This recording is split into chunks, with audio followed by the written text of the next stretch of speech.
नमस्कार। परमाक्षा एस्ट्रोलॉजी में आप सभी का स्वागत है। आज हम बात करेंगे असेंडेंट सीरीज के 9th असेंडेंट की, जो कि है सेजिटेरियस असेंडेंट या धनु लग्न।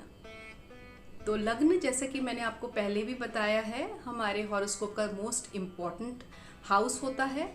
हमारे हॉरोस्कोप का फर्स्ट हाउस होता है, जो कि हमारे बाकी के जीवन के सारे डिपार्टमेंट्स को या उनके बारे में कह सकते हैं कि आपको काफ़ी हद तक आइडिया दे देता है कि आपका जीवन सार कैसा होगा, आपके लाइफ का रोड मैप आपको किस डायरेक्शन में लेके जाएगा।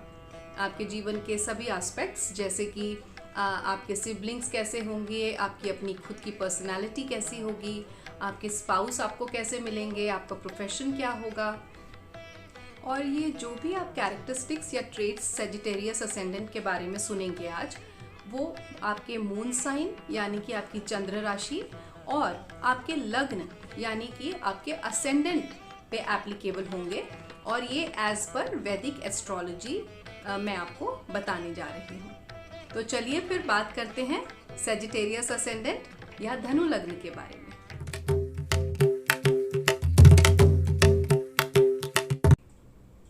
तो अगर आपके हॉरोस्कोप के फर्स्ट हाउस में नंबर 9 लिखा है, तो आप एक सेजिटेरियस असेंडेंट या धनु लग्न के जातक हैं। सेजिटेरियस राशि जुपिटर से रूल्ड होती है, यानी बृहस्पति आपके असेंडेंट के या लग्न के स्वामी होते हैं। बृहस्पति कैसे होते हैं? बस उसी तरीके की आपकी पर्सनालिटी होती है। आप लोग प्रीचर्स होते हैं, आप लोग बहुत अच्छे एडवाइजर्स होते हैं, आप लोगों को एडवाइसेस देते हैं, आप फिलोसॉफिकल नेचर के होते हैं, आप काफ़ी स्पिरिचुअल होते हैं। बस अगर आपका जुपिटर वेल प्लेस्ड ना हो, अफ्लिक्टेड हो आपके हॉरोस्कोप में, तो कभी कभी लोग आपके एडवाइसेस से तंग आ जाते हैं, परेशान आ जाते हैं कि ये इंसान तो जब देखो फजूल के एडवाइसेस देता रहता है, सलाहें देता रहता है। तो इस वजह से कभी कभी आपको ये महसूस होगा अगर आपका जुपिटर सही नहीं प्लेस्ड है। तो अगर आपका जुपिटर अच्छा है तो आप बहुत स्पिरिचुअल बाय नेचर होंगे, लोग आपको बहुत सम्मान आपका करेंगे, बहुत रिस्पेक्ट करेंगे, क्योंकि वो आपको एक बहुत ही लर्नेड पर्सन की तरह, एक बहुत ही लर्नेड स्पिरिचुअल और बहुत ही बुद्धिमान इंसान की तरह देखेंगे। कैसे परिवार में आप पले बढ़े होंगे, या आपकी एंसेस्ट्रल प्रॉपर्टी या एंसेस्ट्रल वेल्थ किस तरीके की होगी। तो आपका जो परिवार जिसमें आप जन्म लेंगे वो काफ़ी एजुकेटेड और डिसिप्लिन्ड होगा। वो लोग अपनी वेल्थ को बहुत ही अच्छे तरीके से, बहुत ही जिसे बोलेंगे इंटेलिजेंटली सहेज कर चलते हैं।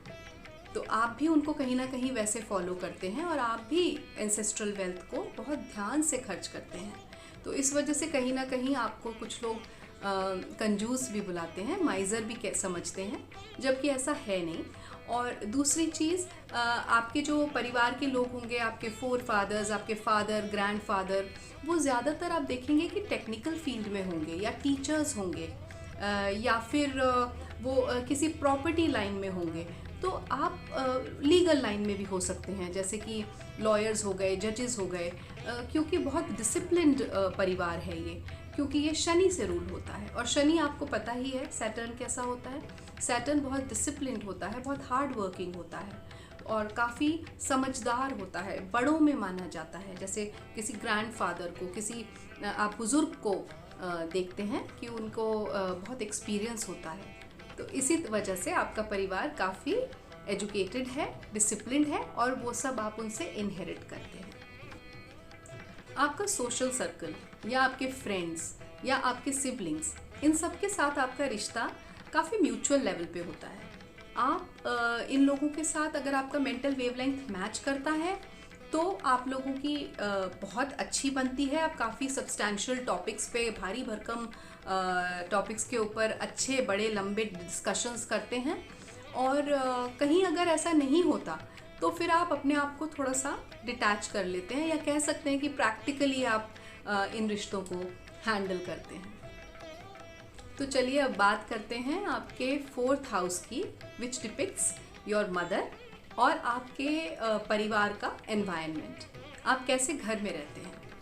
तो आपका जो फोर्थ हाउस है वो अगेन जुपिटर से रूल होता है, और इस वजह से आपकी मदर काफ़ी स्पिरिचुअली इंक्लाइंड होती हैं, वो काफ़ी पूजा पाठी होती हैं, लिटरेट होती हैं। Again she is a very good adviser, she advises people and they really really respect her advises, and उनकी ही वजह से घर का माहौल एक बहुत ही पूजा अर्चना और ध्यान से ओतप्रोत होता है।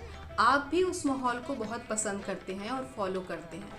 आपको भी बहुत शौक़ है कि आप भगवानों की तस्वीरें कलेक्ट करें, या फिर आप ऐसी जगहों पे ट्रैवल करें जो कि होली प्लेसेस कहलाती हैं, पिलग्रिमेजेस होते हैं जिन्हें बोलते हैं, और आपको बहुत शौक़ होता है कि आपके घर में भजन चलें, तो आपको उनसे बहुत सूदिंग फील होता है, आपको बहुत अच्छा लगता है वैसा एटमॉस्फेयर।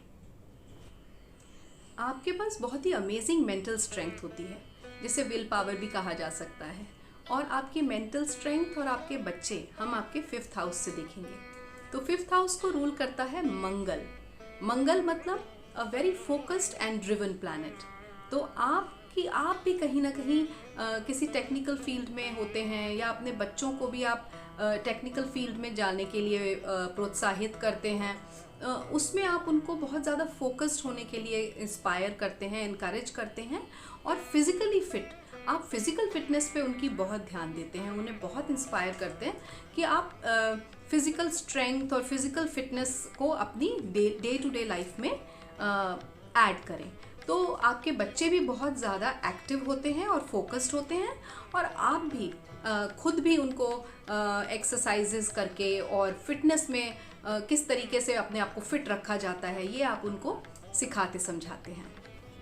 तो चलिए अब बात करते हैं आपके सिक्स्थ हाउस की, जो कि कहलाता है रोग रिपु ऋण का भाव। मतलब आपके शत्रु, आपके लोन्स, आपके डिजीजेस।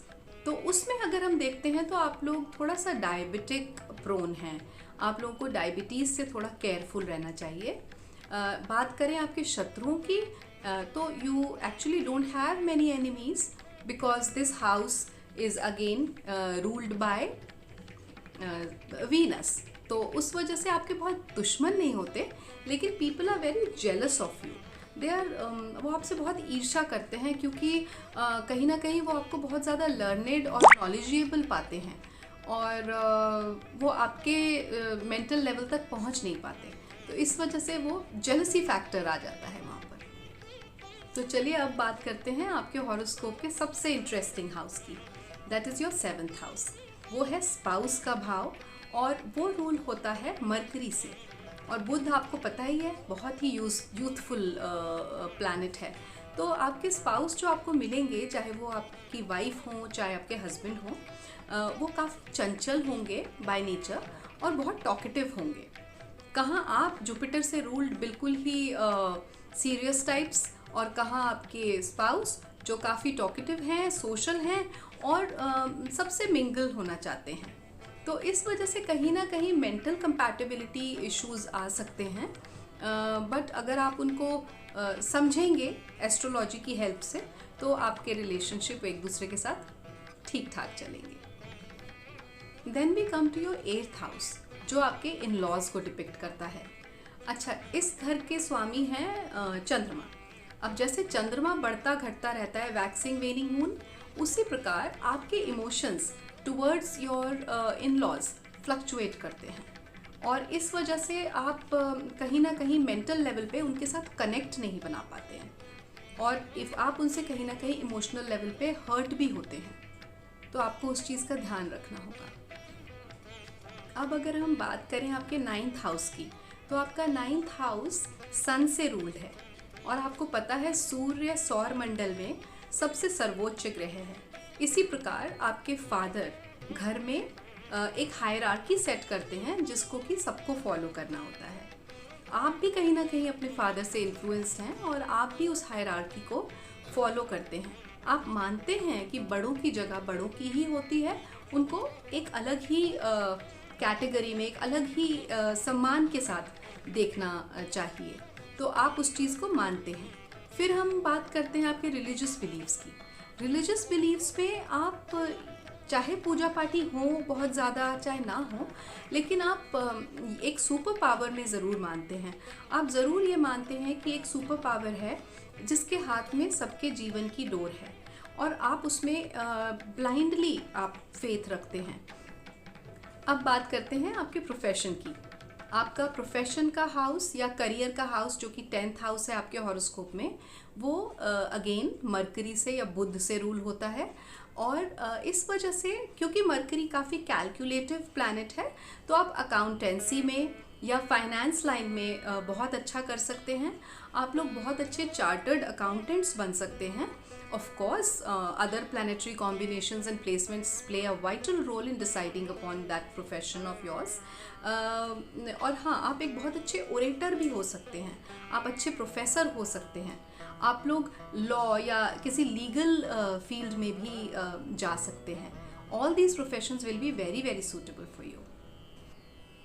अगर आपके गेन्स और नेटवर्किंग के बारे में बात करें तो आप लोगों की नेटवर्किंग स्किल्स बहुत अच्छी होती हैं, बट शर्त सिर्फ इतनी है कि जो लोग आपसे एसोसिएट हो रहे हैं वो लोग अगर आपसे कहीं ना कहीं मेंटल लेवल पे मेल नहीं खाते या आपके प्रिंसिपल्स को वो फॉलो नहीं करते, तो आप उनसे डिस्कनेक्ट हो जाते हैं। और क्योंकि आपका ये जो नेटवर्किंग वाला या गेन्स वाला, इनकम वाला जो हाउस है 11th हाउस, वो रूल होता है वीनस से, तो कहने में मुझे ये कहने में बिल्कुल अतिशयोक्ति नहीं होगी कि आपके लिए लेडी लक या support from women can become a reason for your professional और career growth. So women will play a major role, a vital role in the growth of your profession, or maybe for you to grow in your profession, I would say. और हाँ, travel और social networking आपके profession को बहुत अच्छा boost देते हैं। तो travelling is something that you can inculcate in your work at your work place. आप लोग अपनी स्पिरिचुअल ग्रोथ या स्पिरिचुअल परसूट को लेकर काफ़ी सीक्रेटिव होते हैं, क्योंकि आपके 12th हाउस की राशि है Scorpio. So the basic trait of a Scorpio राशि is that they are very secretive about the bhava or the house they are in. तो आपके 12th house is for spiritualism, तो आपको कहीं ना कहीं अपने स्पिरिचुअल बिलीव्स को लोगों के साथ शेयर करने में, उसको जग जाहिर करने में आप बिल्कुल कंफर्टेबल नहीं हैं, तो आप उनको अपने तक ही रखना पसंद करते हैं। और आप कहीं ना कहीं बहुत डीप मिस्टीरियस ऑकल्ट साइंसेस वगैरह में भी इंटरेस्टेड होते हैं, पर आपके आसपास के लोगों को इस चीज़ की आप भनक भी नहीं लगने देते। तो ऐसे होते हैं सेजिटेरियस असेंडेंट या धनु लग्न के लोग। हमने इनके बारे में आज चर्चा करी और अब मैं यहीं इस चर्चा को विराम देती हूँ, और अगले वीडियो में मैं कैप्रिकॉर्न असेंडेंट या मकर लग्न को लेकर आऊँगी।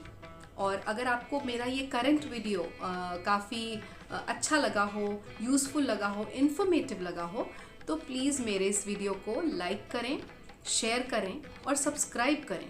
और कमेंट सेक्शन में प्लीज़ आप ये बताएं कि आप नेक्स्ट वीडियो किस टॉपिक के ऊपर चाहते हैं कि मैं बनाऊं, तो फिर मैं कोशिश करूंगी कि मैं उस टॉपिक पे वो एक वीडियो तैयार करूं।